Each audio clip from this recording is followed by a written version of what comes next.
Assalamualaikum warahmatullahi wabarakatuh. Sampurasun. Mugia Rahayu Sagung Dumadi. Salam damai seluruh alam. Teman-teman, konten ini adalah seri ketiga dari mengungkap misteri ada sejarah sebelum prasejarah. Bicara sejarah, sejarah adalah sesuatu yang dinamis, berkembang, dan tidak ada yang bisa memastikan sebuah sejarah itu benar-benar sebenarnya benar. Karena sesama ahli sejarah pun saling berbantah-bantahan. Beberapa di antaranya dibuat tercengang dengan penemuan-penemuan terbaru yang membuat sejarah yang mereka temukan dan teliti selama ini berubah. Apalagi ada sebuah pernyataan bahwa sejarah ditulis oleh pemenang perang. Ini artinya siapapun pihak yang menang berhak dan sangat mungkin menuliskan sejarah sesuai dengan apa yang menguntungkan si pemenang tersebut.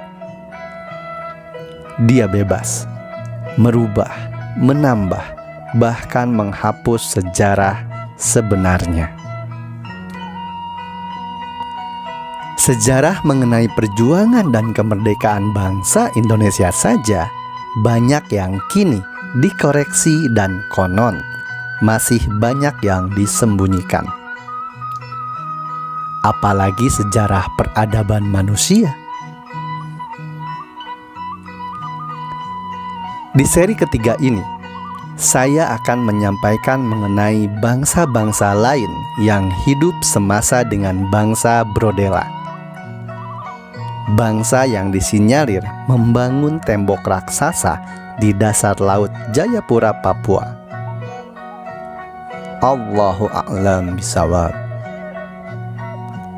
Tapi sebelumnya, ingat, anggap ini sebagai dongeng sebelum tidur. Jika dijadikan referensi berpikir, boleh-boleh saja. Dan simak terlebih dahulu saran-saran dari saya berikut ini. Untuk yang berkenan menonton video saya ini, saya ingatkan. 1. Video ini relatif berdurasi panjang. Karenanya siapkan kuota Anda ya. Pastikan kuota Anda ini terisi banyak. Untuk pengguna WiFi tidak berlaku tentunya ya.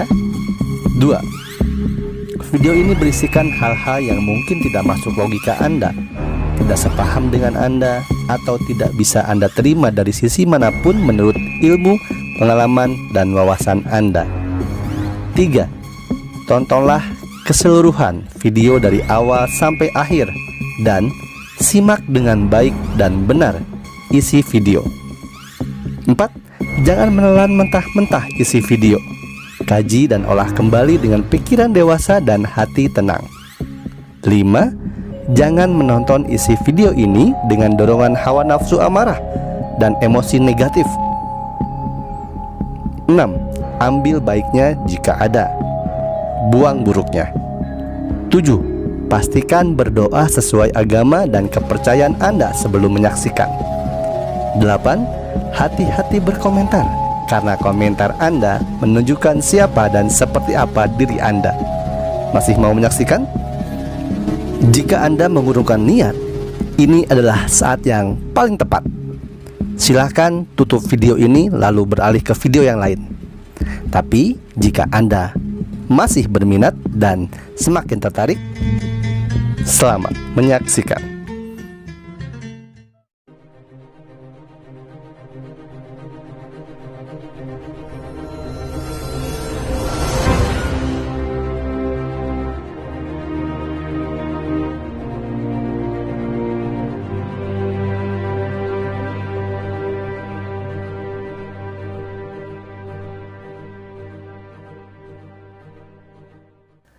Dan ingatlah ketika Tuhanmu berfirman kepada malaikat, sesungguhnya Aku hendak menjadikan seorang khalifah di bumi.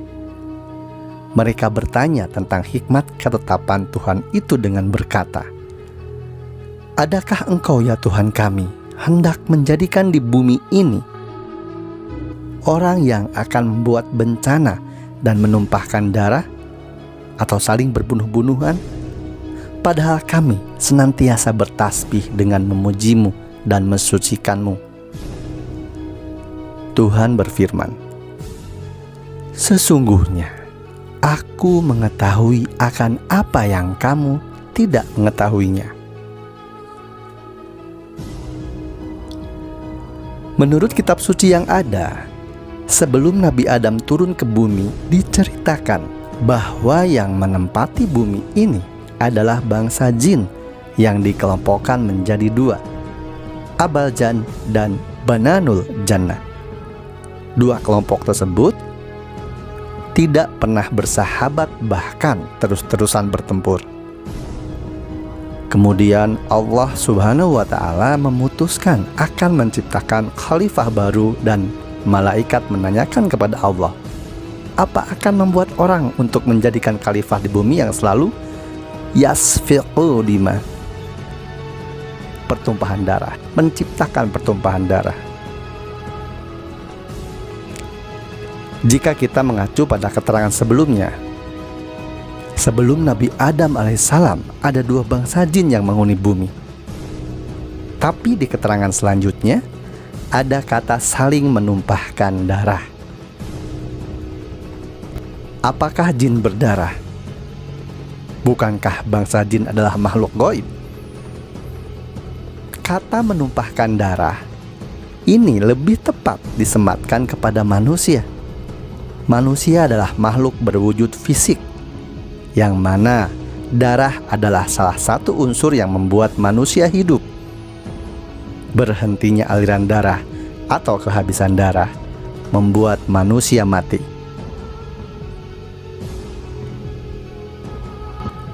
Kata menumpahkan darah ini akan lebih relevan jika disematkan kepada manusia. Dan keterangan ayat, Adakah engkau ya Tuhan kami hendak menjadikan di bumi itu orang yang akan membuat bencana dan menumpahkan darah atau berbunuh-bunuhan, akan lebih pas. Tapi mengingat yang kita ketahui sedari dulu bahwa manusia pertama adalah Nabi Adam alaihissalam, dan jika kita korelasikan pelajaran sejarah di sekolah, saat itu zaman purbakala, artinya Nabi Adam itu makhluk purba yang primitif dan lain-lain. Tentu ini bertentangan dengan ilmu agama manapun, dan hati nurani serta alam bawah sadar kita pun menolaknya. Kita tidak bisa menerima bahwa Bapa manusia Nabi Adam alaihissalam adalah makhluk primitif, manusia purba. Apalagi setelah diketahui bahwa teori Darwin banyak celah kosong dan missing list. Ada bagian terputus dan hilang, tidak bersambung baik dengan logika berpikir mengenai teori evolusinya, dan juga dengan ayat-ayat di kitab suci. Tapi kenapa masih diajarkan teori ini di sekolah? Inilah deskonstruksi sejarah. Teman-teman, yang saya pahami dan pemahaman saya ini, selain hasil olah rasa dan olah pikir, pemahaman ini pun saya dapatkan dari diskusi bersama orang-orang yang memiliki pengetahuan soal peradaban kuno di masa lalu, seperti misalnya Kang Diki Zainal Arif, penulis novel Architerema.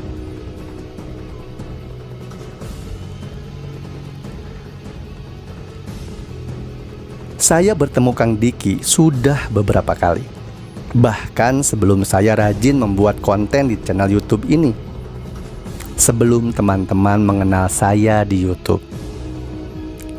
Dan sampai sekarang, di tengah kesibukan Kang Diki, kami masih saling berkomunikasi. Insya Allah. Dari hasil tersebut, saya memahami bahwa peradaban manusia sejak zaman Nabi Adam alaihissalam tidaklah primitif dan purbakala, tetapi sudah maju dan canggih. Allahu a'lam bishawab. Teman-teman, di bagian 1 saya sudah sampaikan bahwa bukan hanya ada 2 bangsa, yaitu bangsa jin Abaljan dan Bananul Jannah yang menghuni bumi sebelum Nabi Adam. Tapi ada bangsa-bangsa lain yang juga semasa dengan mereka, yaitu dinosaurus dan bangsa Nisnas, juga bangsa campuran lainnya. Allahu a'lam bishawab. Dan era mereka selesai setelah ditaklukkan Azazil dan pasukan malaikat.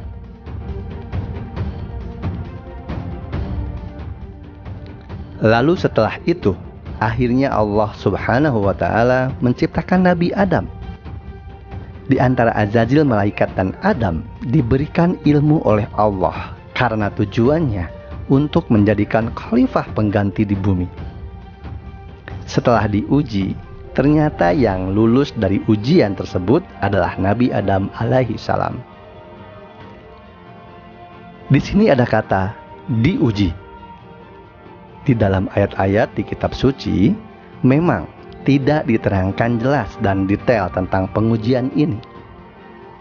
Yang ada adalah Nabi Adam alaihissalam oleh Allah Subhanahu wa ta'ala diajarkan ilmu-ilmu dan semua hal mengenai ciptaannya, dari bumi beserta isinya, langit dengan segala gugusan galaksi, benda langit dan lapisannya, juga ilmu-ilmu lain yang membuat Nabi Adam jadi layak sebagai khalifah pengganti, bukan hanya karena unsur penciptaan Nabi Adam yang dari tanah. Bukan hanya itu. Artinya, Nabi Adam alaihissalam adalah manusia berakal yang memiliki segala macam ilmu. Percayakah makhluk berilmu yang menguasai apapun ilmu yang ada di langit dan di bumi adalah primitif? Yakinkah Nabi Adam alaihissalam adalah manusia purba? Saya tidak. Lantas, fosil manusia purba yang ditemukan para ilmuwan dan sisa-sisa alat-alat baik perkakas atau alat dapur purbakala yang ditemukan itu peninggalan siapa? Jika manusia purba tidak ada. Teman-teman, manusia purba yang disebut Charles Darwin dan fosilnya yang ditemukan itu sebenarnya adalah fosil bangsa Wanara, bangsa manusia setengah kera, bangsa yang ada dalam cerita epos Ramayana seperti Hanuman, Subali, dan Sugriwa. Apakah mereka primitif? Tidak. Mereka sudah menguasai teknologi nuklir. Pengembangan bangunan mereka sudah berhasil mengolah tembaga, baja, dan besi melebur dengan kayu. Bahkan bahan serupa semen kala itu. Perang Mahabharata adalah perang nuklir. Dan benar terjadi. Sisa-sisa peperangan nuklir tersebut sudah ditemukan ilmuwan masa kini, puluhan tahun yang lalu. Salah satunya ditemukan kadar tanah yang memiliki radiasi nuklir yang berusia jutaan tahun di Gabon, Afrika. Ada sejarah sebelum prasejarah. Perang Mahabharata, meteor besar menghantam bumi, penyerangan Azazil dengan pasukan malaikatnya. Inilah sebab sejarah peradaban maju dan canggih masa lalu memasuki masa prasejarah. Kembali ke titik nol. Namun, pernahkah teman-teman sadari kenapa sebagian besar manusia menyukai cerita seperti Ramayana, Mahabharata, ataupun cerita film fiksi seperti karya Marvel Cinematic Universe atau DC Comics? Kenapa kita menyukainya? Itu karena sebenarnya di alam bawah sadar kita tersimpan ingatan, dan di dalam diri kita tertinggal perasaan di masa lalu bahwa semua kemajuan teknologi dan peradaban yang kita saksikan di film itu benar-benar pernah terjadi.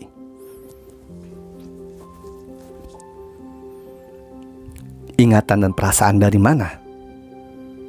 Dari jiwa-jiwa kita di masa lalu yang kini menempati wadah fisik saat ini.